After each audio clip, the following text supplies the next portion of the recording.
కాసేపట్లో లోక్సభలో మహిళా రిజర్వేషన్ బిల్లుపై చర్చ జరగనుంది. కొత్త పార్లమెంట్లో అడుగుపెట్టిన వేళ లోక్సభలో చారిత్రాత్మక మహిళా రిజర్వేషన్ బిల్లును ప్రవేశపెట్టింది కేంద్రం.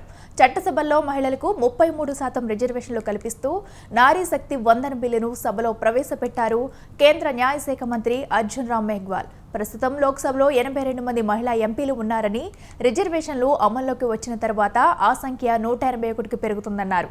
ఇవాళ మహిళా రిజర్వేషన్ బిల్లుపై చర్చ తర్వాత బిల్లును ఆమోదిస్తారు.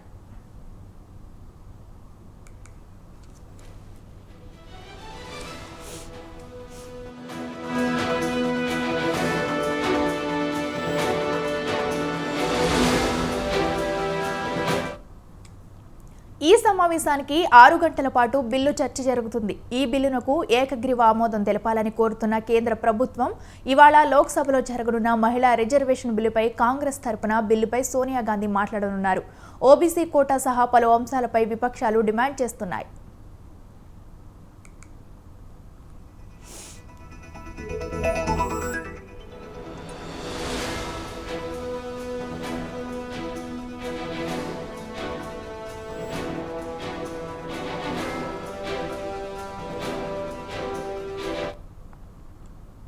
మహిళా రిజర్వేషన్ బిల్లుపై చర్చ నేపథ్యంలో మల్లికార్జున ఖర్గే ఛాంబర్లో ఇండియా కూటమి నేతలు భేటీ అయ్యారు. బిల్లుపై ఎలా వ్యవహరించాలనే దానిపై విపక్ష పార్టీలు నిర్ణయానికి రానున్నాయి. మహిళా సాధికారతకు తాము కట్టుబడి ఉన్నామని, అందుకే ఈ బిల్లును తీసుకొచ్చామన్నారు ప్రధాని మోదీ. ఈ బిల్లుకు నారీ శక్తి వందన్ అధినియం అని పేరు పెట్టినట్టు చెప్పారు. ఉభయ సభల్లో ఈ బిల్లును ఏకగ్రీవంతో ఆమోదించాలని పిలుపునిచ్చారు. ఎన్నో ప్రభుత్వాలు మహిళా రిజర్వేషన్ బిల్లును తీసుకురావడానికి ప్రయత్నించాయన్నారు మోదీ.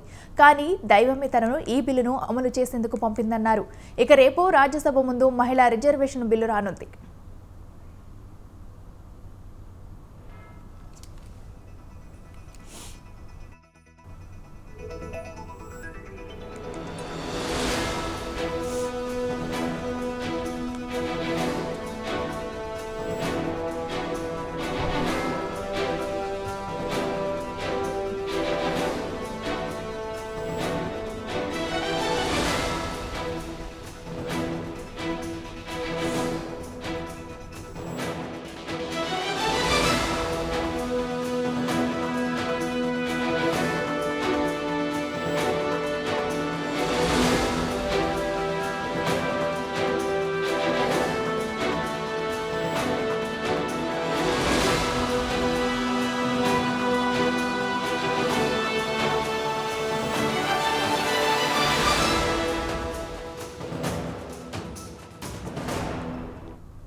లోక్సభ సమావేశాలు ప్రారంభమయ్యాయి. ఇప్పుడు లైవ్ చూద్దాం. Corpus Fund relating to the Ministry of Labour and Employment. Thank you. माननीय सदस्यगण, नई व्यवस्था है और नई व्यवस्थाओं में टेक्नोलॉजी का भी प्रयोग किया है. इसलिए मेरा आग्रह है, आज सुबह भी 10 बजे से टेक्नोलॉजी के बारे में सिखाने के लिए सभी माननीय सदस्यों से आग्रह किया था. कल भी सुबह 10 बजे टेक्नोलॉजी के जो भी सीखना आना चाहें इस पार्लियामेंट कैंपस में आमंत्रित हैं. टेक्नोलॉजी के कारण कुछ चीजें हो सकती है, आपको आवाज कम आए उसको ठीक कर रहे हैं. नए घर में आते हैं तो नए परिवार में आते हैं तो आप सब समझते हैं चीजों को.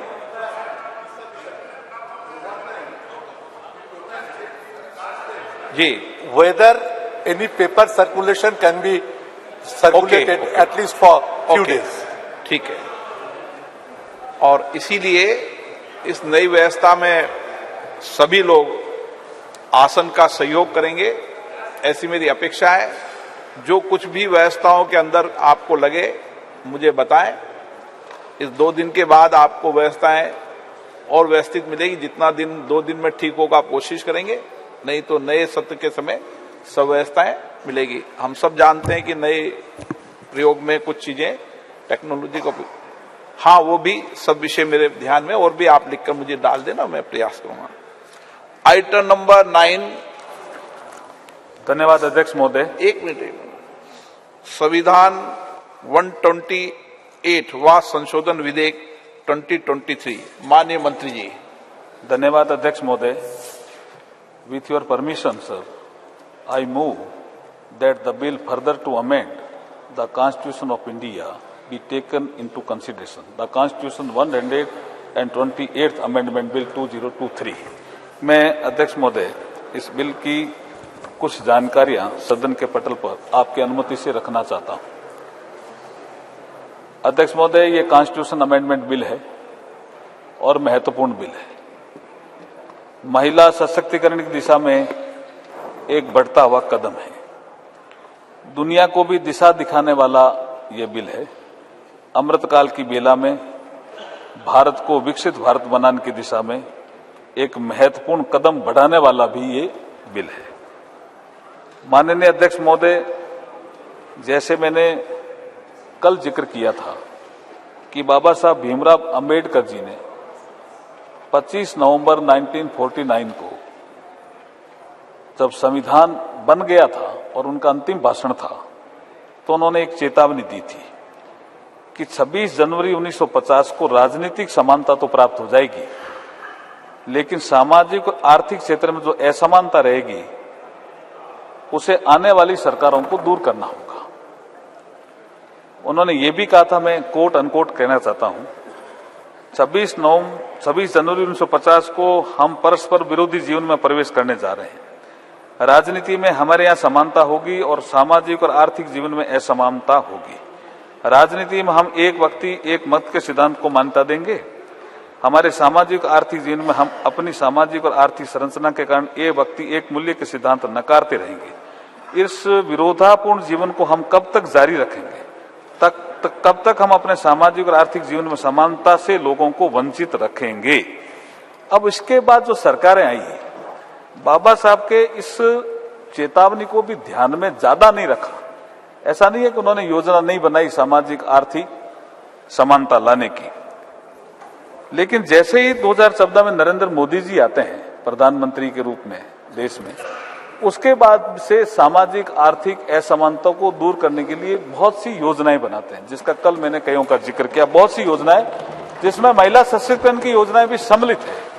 अब टॉयलेट बनते हैं, महिला की गरिमा भी बढ़ती है, जो संविधान की प्रस्तावना में कहा हुआ। महिलाओं को समानता भी मिलती है, एक घर में लाइट एक घर में लाइट नहीं है, एक घर में टॉयलेट एक घर में टॉयलेट नहीं है।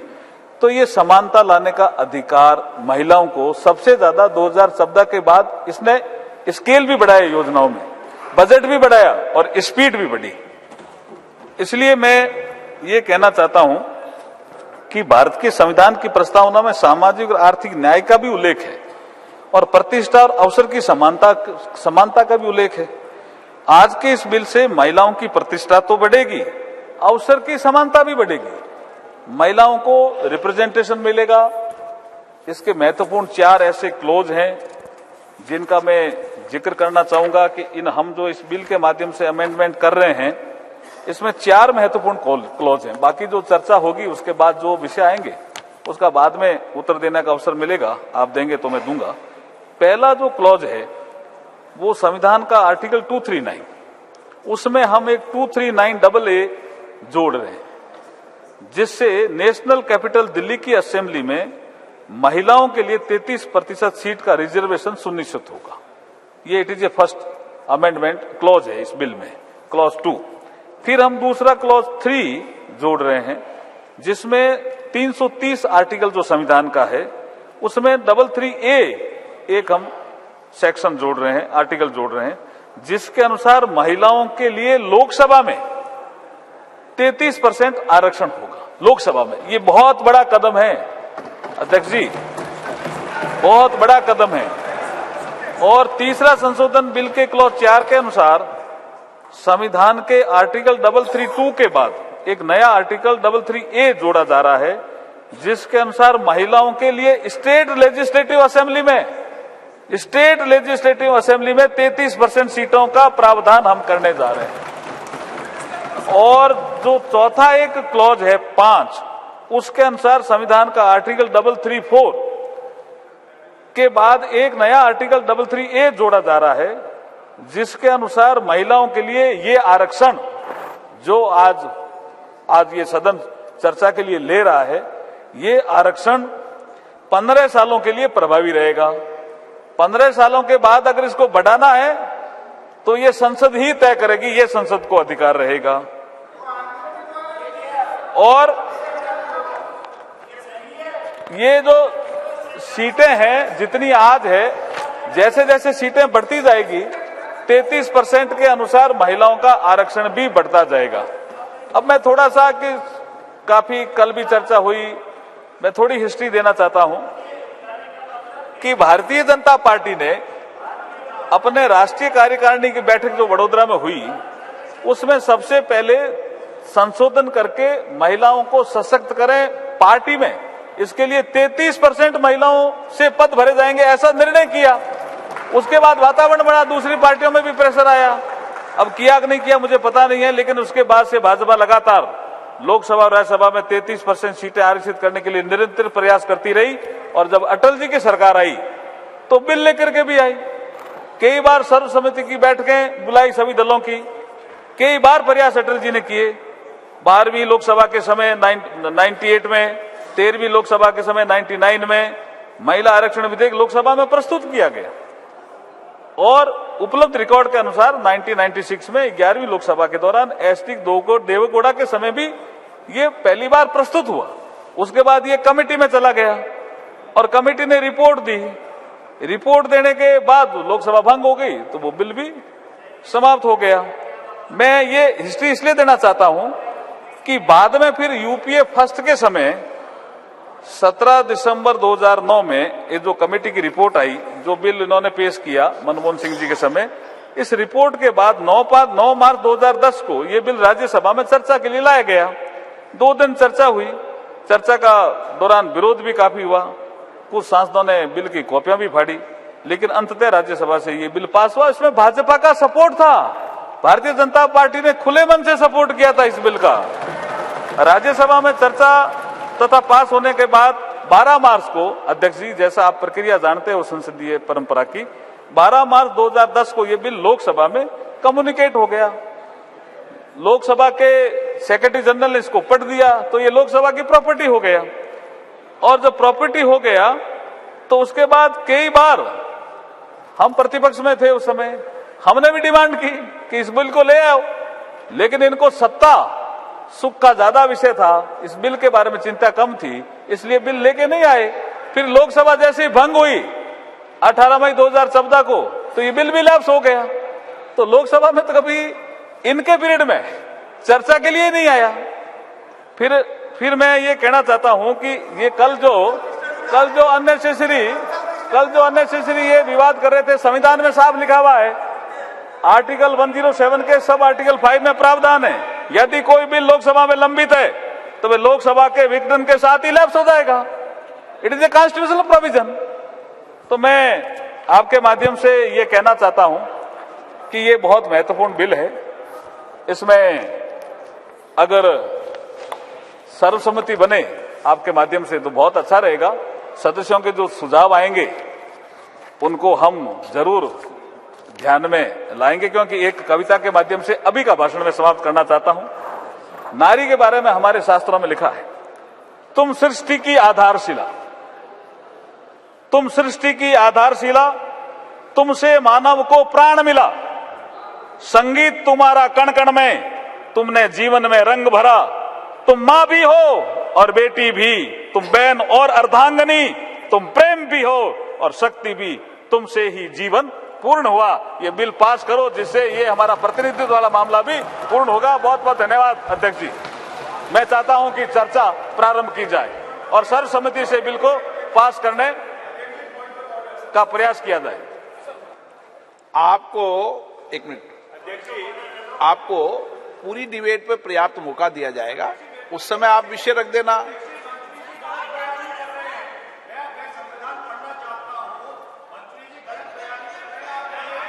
नो, श्रीमती सोनिया गांधी जी।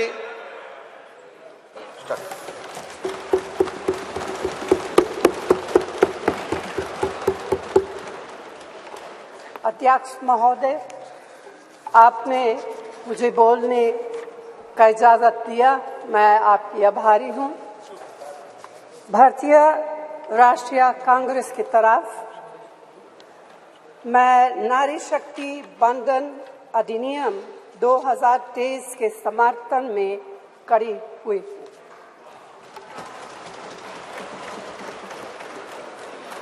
धुएं से भरी हुई रसोई से लेकर रोशनी से जगमगाती हुई स्टेडियम तक भारत की स्त्री का सफर बहुत लंबा है, लेकिन आखिरकार उसने मंजिल को छू लिया है। उसने जन्म दिया, उसने परिवार चलाया, उसने पुरुषों के बीच तेज दौड़ लगाई और असीम धीरज के साथ अक्सर खुद को हारते हुए लेकिन आखिरी बाजी में जीतते हुए देखा। भारत की स्त्री के हृदय में महासागर जैसा धीरज है। उसने खुद के साथ हुई बेईमानी की शिकायत नहीं की और सिर्फ अपने फायदे के बारे में कभी नहीं सोचा। उसने नदियों की तरह सबकी भलाई के लिए काम किया है और मुश्किल वक्त में हिमालय की तरह अडिग रही। स्त्री के धैर्य का अंदाज लगाना नामुमकिन है। वह आराम को नहीं पहचानती और तक जाना भी नहीं जानती। हमारे महान देश की माँ है स्त्री, लेकिन स्त्री ने हमें सिर्फ जन्म ही नहीं दिया है, अपने आंसुओं खून पसीने सींचकर हमें अपने बारे में सोचने लायक, बुद्धिमान और शक्तिशाली भी बनाया है। अध्यक्ष महोदय, स्त्री का मेहनत, स्त्री का गरिमा और स्त्री के त्याग की पहचान करके ही हम लोग मनुष्यता की परीक्षा में पास हो सकते हैं। आजादी की लड़ाई और नए भारत के निर्माण के हर मोर्चे पर स्त्री पुरुष के साथ कंधे से कंधा मिलाकर लड़ी है। वह उम्मीदों, आकांक्षाओं, तकलीफों और घर गृहस्थी के बोझ के नीचे नहीं दबी। सरोजिनी नायडू, सुचेता कृपलानी, अरुणा असफ अली, विजयलक्ष्मी पंडित, राजकुमारी अमृत कौर और उनके साथ तमाम लाखों महिलाएं से लेकर आज की तारीख तक स्त्री ने कठिन समय में हर बार महात्मा गांधी, पंडित जवाहरलाल नेहरू, सरदार पटेल, बाबा साहब अम्बेडकर और मौलाना आजाद के सपनों को जमीन पर उतार कर दिखाया है। इंदिरा गांधी जी का व्यक्तित्व इस सिलसिले में एक बहुत ही रोशन और जिंदा मिसाल है। अध्यक्ष महोदय, खुद मेरी जिंदगी का यह बहुत मार्मिक क्षण है।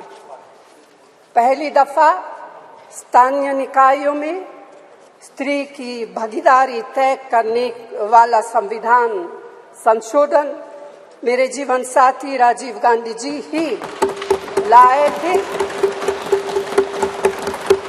उन्होंने लाए थे जो राज्यसभा में 7 वोटों से गिर गया था। बाद में प्रधानमंत्री पीवी नरसिम्हा राव जी के नेतृत्व में कांग्रेस सरकार ने ही उसे पारित कराया। आज उसी का नतीजा है कि देश भर के स्थानीय निकायों के जरिए हमारे पास 15 लाख चुनी हुई महिला नेता है। राजीव गांधी जी का सपना अभी तक आधा ही पूरा हुआ है। इस बिल के पारित होने के साथ ही वह पूरा होगा। अध्यक्ष महोदय, कांग्रेस पार्टी इस बिल का समर्थन करती है। हमें इस बिल के पास होने से खुशी है, मगर इसके साथ साथ एक चिंता भी है। मैं एक सवाल पूछना चाहती हूँ। पिछले 13 वर्षों से भारतीय स्त्रियां अपनी राजनीतिक जिम्मेदारी का इंतजार कर रही हैं और अब उन्हें कुछ वर्ष और इंतजार करने के लिए कहा जा रहा है। कितने वर्ष? 2 वर्ष, 4 वर्ष, 6 वर्ष, 8 वर्ष? क्या भारत की स्त्रियों के साथ बर्ताव उचित है? भारतीय राष्ट्रीय कांग्रेस की मांग है कि यह बिल फौरन अमल में लाया जाए, लेकिन इसके साथ ही कास्ट सेंसस कराकर शेड्यूल ट्राइब, ओबीसीज की महिलाओं के आरक्षण की व्यवस्था की भी जाए।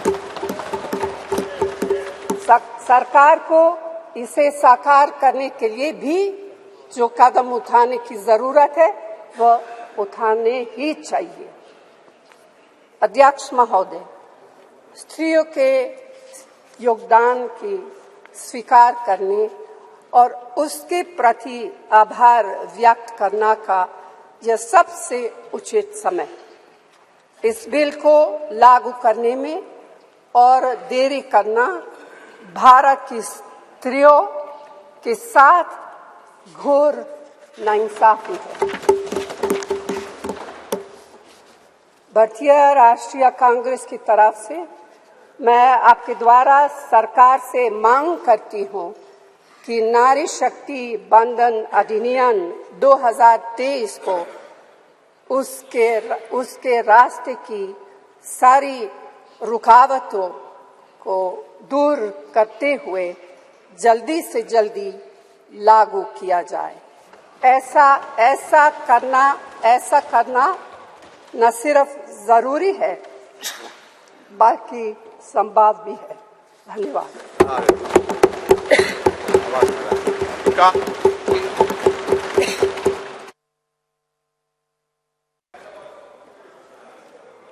धन्यवाद अध्यक्ष महोदय।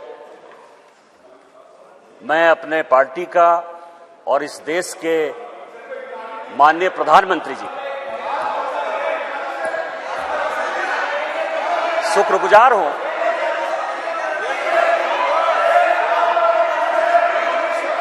कि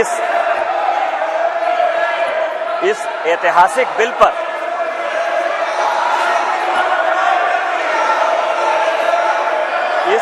इस ऐतिहासिक बिल पर मुझे बोलने का मौका दिया। सर सी बात कह सकता है। प्लीज बैठिए। नो सर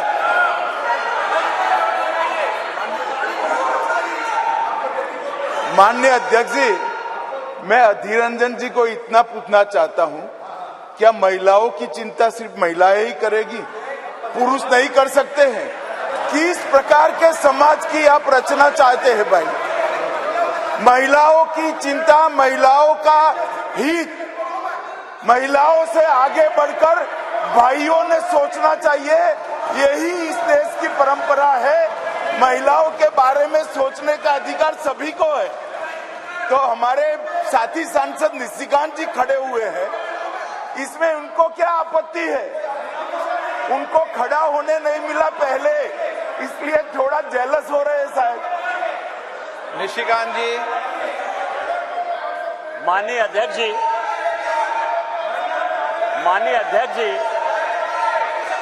कांग्रेस या उसके समर्थक दल किस तरह से लोकतंत्र का गला घोटते हैं वो मैं उदाहरण हूं।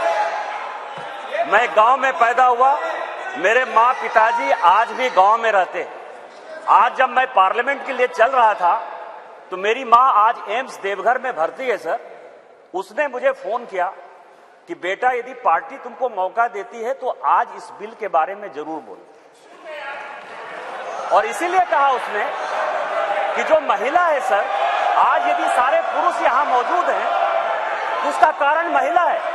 यदि महिला नहीं होती तो पुरुष का कोई एग्जिस्टेंस नहीं होता। और आज चूंकि कांग्रेस की गलतफहमी है, गलती है सर, और ये जितने अपोजिशन के लोग हैं वो इतने वर्षों तक इस बिल को लेकर नहीं आए।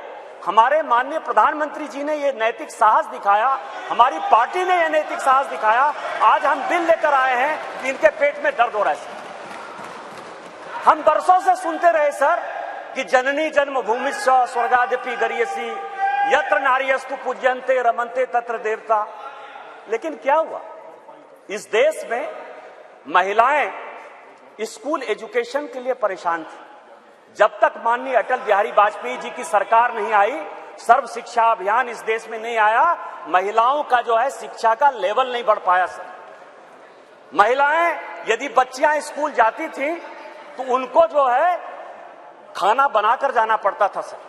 और इसको जब हमारे प्रधानमंत्री जी ने देखा तो मिड डे मील स्कीम जब तक कि सरकारी स्कूलों में लागू नहीं हुआ तब तक महिलाओं की संख्या, बच्चियों की संख्या नहीं बढ़ी सर। और उसके बाद जो सबसे बड़ा प्रॉब्लम था, इस देश के प्रधानमंत्री ने जो सबसे बड़ी बात की कि उनको सम्मान दिया सर।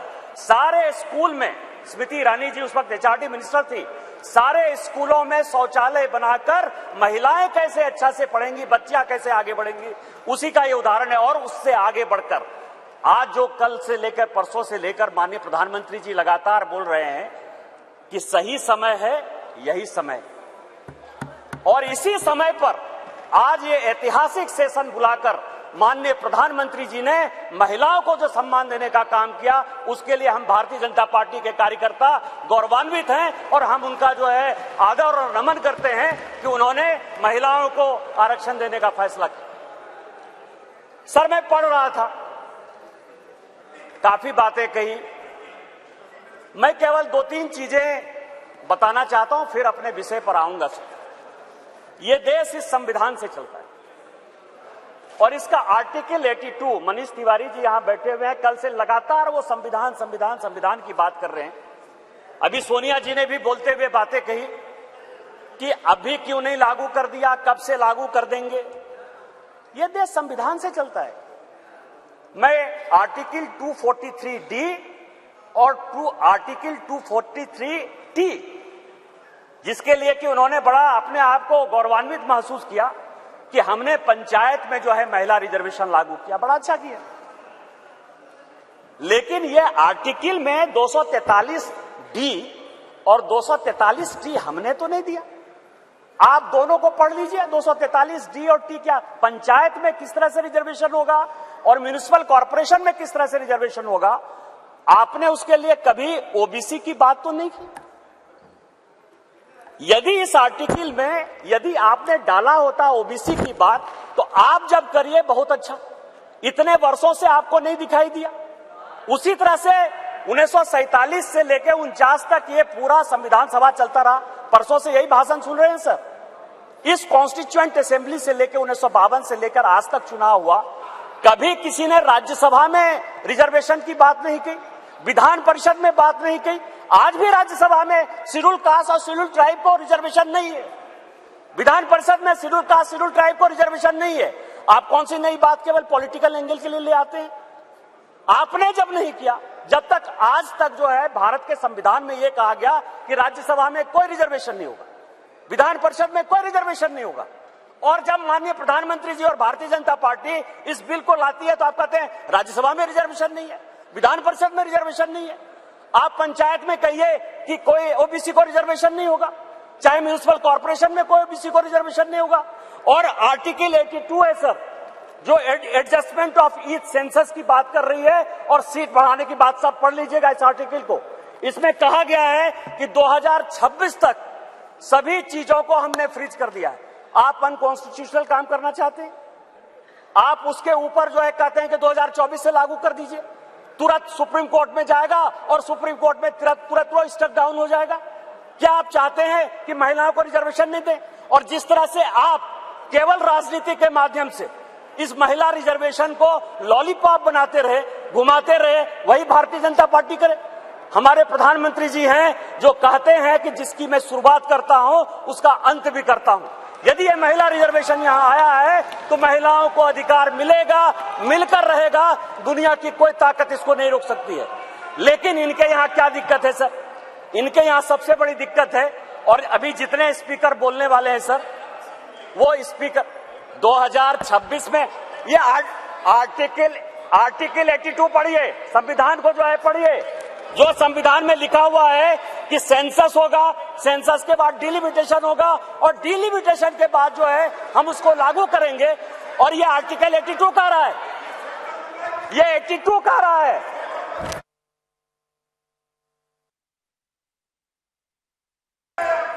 सर पूरे देश दुनिया में कोरोना के कारण लोग मरे, माननीय प्रधानमंत्री जी के कारण आज 140 करोड़ लोग बच गए। इस पार्लियामेंट को चलाने में आप जैसे लोगों को क्या समस्या हुई सर? लोकसभा, राज्यसभा, लॉबी, सभी जगह सांसद बैठकर कानून पास करते रहे। भाई मरता था तो भाई का लाश जलाने के लिए कोई नहीं जाता था, पिता मरते थे तो पिता का लाश जलाने के लिए बेटा नहीं जाता था। उस कोरोना से बचकर हम आए हैं 2 साल के बाद। आपका तो आपने क्यों नहीं कराया? आपने क्यों नहीं कराया? कितने लोग थे जो रोड पर घूम रहे थे? कितने लोग थे जो खाना खिला रहे थे? सारे जगह के ट्रेन बंद थे, सारे जगह की सब स्थितियां बंद थी। भागलपुर पूरा जो है भारत जो है किस तरह के विकट परिस्थिति में था सर? माननीय प्रधानमंत्री जी 140 करोड़ लोगों को बचा के लाए हैं, और सेंसस जो संवैधानिक चीज है उसको जब हम लागू करेंगे तो ये लागू होगा। आज आप कह रहे हो क्यों नहीं लागू किए? देश में फिर से ये गलत तरह का माहौल पैदा करने की कोशिश कर रहे हैं सर। 2020 और 21 के माहौल के बाद, कोरोना के बाद कैसे सेंसस लागू हो सकता था? कैसे सेंसस हो सकता था? और माननीय गृह मंत्री जी बैठे हैं, हमेशा कहते हैं कि मैं कोई गैर संवैधानिक काम नहीं करूंगा, कोई असंवैधानिक काम नहीं करूंगा। यदि सेंसस होना है तो उसका भी डेट घोषित होगा, सेंसस होगा, डिलिमिटेशन होगा और महिलाओं को रिजर्वेशन मिलेगा। यही तो इस बिल में है 334 से, जिसके बारे में कि माननीय कानून मंत्री जी कह रहे थे सर। लेकिन क्या समस्या है कि ये अपने जो 26 पार्टियों का एक जो घमंडिया गठबंधन बनाया है सर, इंडी अलायंस, उसके सारे नेताओं का मैं भाषण पढ़ रहा था। आज सोनिया जी जब बोल रही थी तो मुझे लग रहा था कि वो राजनीति से ऊपर उठकर बोलेंगे, क्योंकि वो अपोजिशन की आवाज थी। मैं उनका सम्मान करता हूं सर। इस महिला रिजर्वेशन के लिए जिन महिलाओं ने पार्लियामेंट के अंदर और पार्लियामेंट के बाहर सबसे ज्यादा आवाज उठाई, वो बंगाल की गीता मुखर्जी थी और भारतीय जनता पार्टी की सुषमा स्वराज थी। ये दोनों यदि नहीं रहती तो आज ये दिन भी देखने को नहीं मिलता। 33% यदि रिजर्वेशन लोकसभा और विधानसभा में यदि लागू होने वाला है और माननीय प्रधानमंत्री जी लेकर आए हैं इन दो महिलाओं का, लेकिन सोनिया जी ने अपने पूरे भाषण में न गीता मुखर्जी का जिक्र किया, न सुषमा स्वराज का जिक्र किया। यह किस तरह की राजनीति है? अपना क्रेडिट लेना चाहती हैं कि हमारा बिल है। ये बिल आपका नहीं है। आप जो बिल लेकर आए वो गलत बिल है, और यदि इसके लिए किसी ने आंदोलन किया तो वो गीता मुखर्जी है, वो सुषमा स्वराज है। आपने ये नहीं बोलकर इस महिला बिल में भी राजनीति करने की कोशिश की, और आज का पूरा क्रेडिट जो जीता वो सिकंदर, जो गोल मारता है, यहाँ बंगाल के लोग बैठे हुए हैं, जो गोल मारता है उसी के नाम से गोल मारा जाता है। माननीय प्रधानमंत्री जी गोल मारने को तैयार हैं। ये भारतीय जनता पार्टी का बिल है और ये माननीय प्रधानमंत्री जी का बिल है, आपको ये मानना पड़ेगा। दूसरा सवाल है कि इनके जो अपोजिशन के लोग हैं सर, जो 26 पार्टियों का इंडी गठबंधन बना है, इसमें आप समझिए इनकी भावना कैसे है, महिलाओं के बारे में ये कैसा सोचते हैं। ये सोचते हैं, अब नहीं रहे, इसी सदन के सदस्य थे, राज्यसभा के भी सदस्य थे, इनके पार्टी के बड़े नेता थे अपोजिशन के, वो कहते हैं कि परकटी महिलाएं आ जाएंगी। क्या महिलाओं के लिए इस तरह की बातें होनी चाहिए? दूसरी बात जो है, ये दूसरे नेता जो है 2011 में मैं अध्यक्ष जी आपको 2 कहानी बताना चाहता हूं, और ये वर्षों से मेरे मन में था। इस पार्लियामेंट में 2 बार संजोग से मैं 2009 में सांसद बनकर आया। अनुराग ठाकुर जी से लेकर राजनाथ जी सबों के साथ काम करने का मौका मिला सर। 2011 और 2013 में दो भयंकर घटना हुई इसी वेल में। 2011 में जब 2010 में ये बिल पास हो गया राज्यसभा में, और जब यहां 2011 में जिसको कि ये लागू नहीं करना चाहते थे बिल लेकर आए, और जब बिल उधर से इंट्रोड्यूस हो रहा था तो इन्हीं के सहयोगी दल के सांसदों को इसी कांग्रेस ने इसी वेल में पीटा सर। दो बिल था, एक महिला रिजर्वेशन का 2011 में और 2013 में प्रमोशन इन रिजर्वेशन। और प्रमोशन इन रिजर्वेशन में मैं जब बात करूंगा तो ये पूरे के पूरे बेंच खड़े हो जाएंगे सर। यही वी नारायण स्वामी बिल को पेश कर रहे थे। समाजवादी पार्टी के यशवीर सिंह शेड्यूल कास्ट थे सर, ये कहते अधिकार की बात, शेड्यूल कास्ट शेड्यूल ट्राइब की बात करते हैं सर। यही यशवीर सिंह यहां पार्लियामेंट में उस तरफ से गए, वी नारायण स्वामी का उन्होंने बिल खींच लिया। इस पार्लियामेंट में, इसी लोकसभा में सर, सबसे पहले बिल में यदि उसका कॉलर पकड़ने के लिए कोई आया तो यही मैडम श्रीमती सोनिया गांधी जी थे सर। और नीरज शेखर वहां खड़े थे, मुलायम सिंह यादव बाहर थे, और मैं वहां से कूद कर टेबल पर आया और मैंने कहा कि आप यहां की तानाशाह नहीं है, आप यहां की रानी नहीं है, इस बेल में आप मारपीट नहीं कर सकते हैं। और इनके जो इतने लेफ्टिनेंट थे, बिलास मुतेबार से लेकर सबों ने उनको पीटा। ये दोनों घटनाएं जो है, चाहे महिला रिजर्वेशन का हो, चाहे ये प्रमोशन इन रिजर्वेशन का हो, ये पार्लियामेंट है सर, सबको सत्य बोलना चाहिए। और मुलायम सिंह यादव ने कहा यदि बीजेपी नहीं होती तो आज के डेट में हमारे सांसद नहीं बचते। आपने तो सांसदों की हत्या करने की कोशिश की, और उसी दल के साथ, उसी 26 दल के साथ ये आए हैं जिनका की मानसिकता ही नहीं है कि महिला को रिजर्वेशन मिले। चाहे वो राष्ट्रीय जनता दल है, चाहे वो समाजवादी पार्टी है, चाहे इनके सारे मुस्लिम एमपी है, चाहे कोई भी पॉलिटिकल पार्टी जो इनको सपोर्ट कर रही है सर, और उन्हीं के दबाव में ये कानून के विरोध में जाकर, इस संविधान के विरोध में जाकर, और उसके सारे उदाहरण है कि 96 से लेके आज तक क्यों नहीं लागू हुआ, उसी के कारण ये कभी ओबीसी रिजर्वेशन की बात करते हैं, कोटा विद इन कोटा की बात करते हैं, राज्यसभा में जो है उसको अधिकार देने की बात करते हैं, विधान परिषद में क्यों नहीं रिजर्वेशन दिया उसकी बात करते हैं, फिर वो बात करते हैं कि